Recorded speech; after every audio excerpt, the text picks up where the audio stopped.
sino a través de una resolución judicial en un juzgado de familia.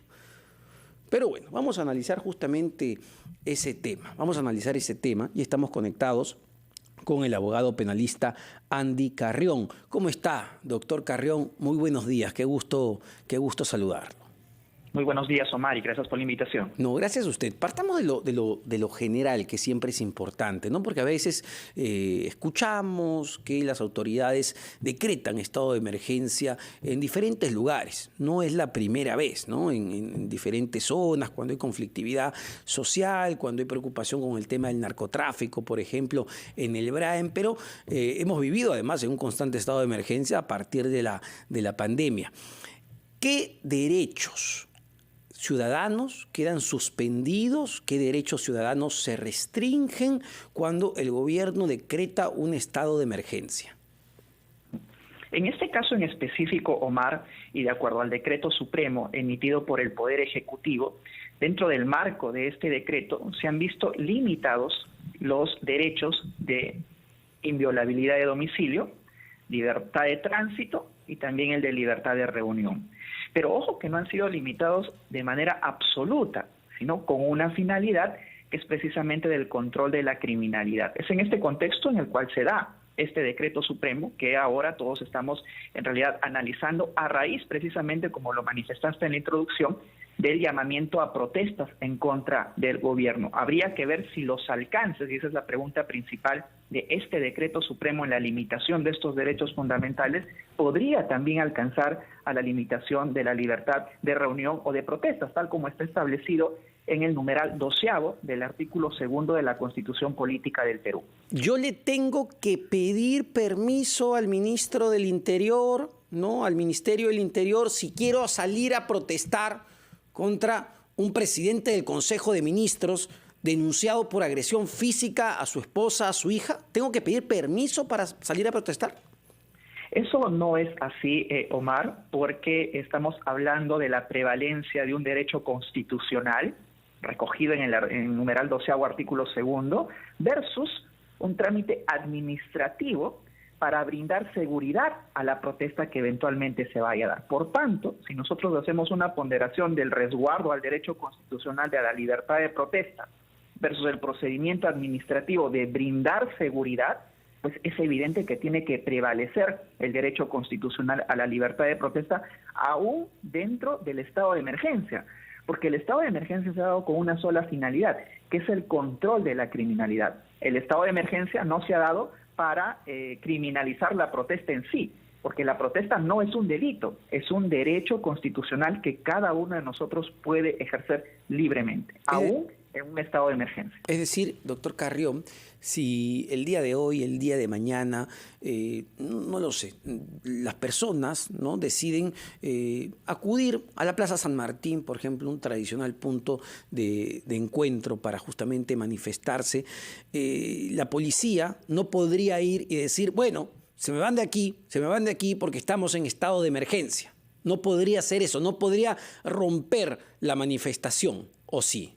Lo que podría hacer la policía, y dentro de los protocolos establecidos en el marco del estado de emergencia, es precisamente solicitar la identificación de las personas que participan en la manifestación. Ello para identificar si es que hay, por ejemplo, un prontuariado dentro de la propia manifestación o alguna persona que tenga algún tipo de antecedentes. Pero eso no significa de que se autorice a través del marco del estado de emergencia para que la policía de por sí pueda, en este caso, impedir la reunión o la manifestación de las personas en ejercicio propio del derecho constitucional, porque aún dentro del decreto supremo emitido por el Poder Ejecutivo no hay una limitación absoluta del derecho inviolabilidad de domicilio, de tránsito o en este caso de reunión, porque estos derechos también, o la limitación de estos derechos, tienen que ejercerse con la racionalidad propia en respeto de la propia Constitución. Así es que esa ponderación es importante reafirmarla, puesto que no hay una limitación absoluta. Incluso ahora mismo en el derecho a participar dentro de una reunión o dentro de una protesta legítima. Perfecto, doctor Carrión, le pido unos instantes, tenemos que escuchar a nuestros anunciantes, pero venimos para seguir justamente comentando este tema. Le dejo la pregunta sobre la mesa, que tiene que ver con el toque de queda. El toque de queda que se levantó recientemente tiene algo que ver con el estado de emergencia? Es decir, ¿en estado de emergencia hay toque de queda o son figuras distintas? Por favor, me contesta después de los 10:18 de la mañana. Continuamos en Encendidos, pero mucha atención a lo siguiente. ¿Buscas una atención médica diferente con la más moderna infraestructura, el trato amable que mereces? Clínica Viva en Los Olivos tiene la mejor propuesta para tu salud. Cuenta con las principales especialidades médicas, servicio de emergencia y cuidados intensivos las 24 horas. Reserva tu cita llamando al 715-4600, 715-4600 y búscala como Clínica Aviva en redes sociales. Más que una clínica, somos Aviva. Son las 10:19 de la mañana. Estamos conversando con el abogado penalista Andy Carrión sobre los derechos que uno tiene o los derechos que se ven suspendidos en medio de un estado de emergencia, ahora que estamos en un estado de emergencia y se anuncian una serie de protestas, de manifestaciones para los siguientes días, a partir de hoy y el día de mañana, en protesta evidentemente ante la designación del presidente del Consejo de Ministros, Héctor Valer, quien tiene denuncias, no solo en la comisaría, denuncias de agresión física contra su hija y su esposa, sino una resolución judicial de un juzgado de familia y además también de los cuestionados nombramientos dentro del gabinete. Y doctor Carrión, yo le dejaba planteada la pregunta, ¿qué pasa con el toque de queda que se levantó recientemente? ¿Tiene algo que ver con el estado de emergencia? La policía podría decir, bueno, ya es medianoche, así que señores, señoras que están manifestándose se tienen que ir a su casa o los vamos a detener. De ninguna manera ya tiene relación con ello, Omar, porque tal como lo acabas de mencionar, esta medida del toque de queda que se había venido dando hasta el día de hoy, bueno, hasta el 31 de enero, ya fue levantada por el Ejecutivo. Es decir, de que desde el 1 de febrero ya no es posible que las autoridades nos digan de que ya es tarde, ya es la 1 de la mañana o medianoche y uno tiene que, por tanto, retirarse a su domicilio. Esta medida ya se dejó sin efecto y la única que al día de hoy sí estaría vigente es este decreto supremo del estado de emergencia, que no implica horas precisas de movilización. Es decir, uno puede movilizarse ya a la hora que uno crea conveniente, sin esta limitación del toque de queda. Sin embargo, tal como lo conversamos en el bloque anterior, sí se ven limitadas al día de hoy, de acuerdo al decreto supremo, la inviolabilidad de domicilio, por ejemplo, la libertad de reunión y también la libertad de tránsito, con las limitaciones propias de un Estado de Derecho.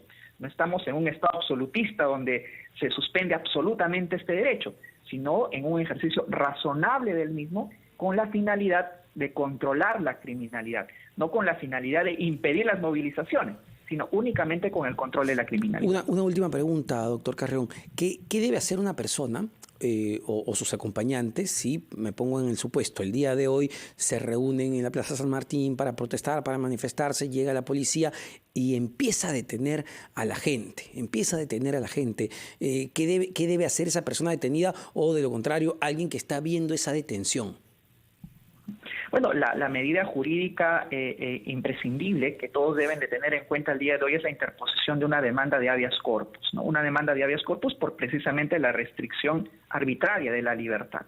Y ese sería el recurso que al día de hoy todos deberían de tener en cuenta a efectos de enfrentar decisiones arbitrarias como la que acabas de mencionar, Omar. Perfecto, y no dejar de grabar además, ¿eh? Yo lo aconsejo muchísimo.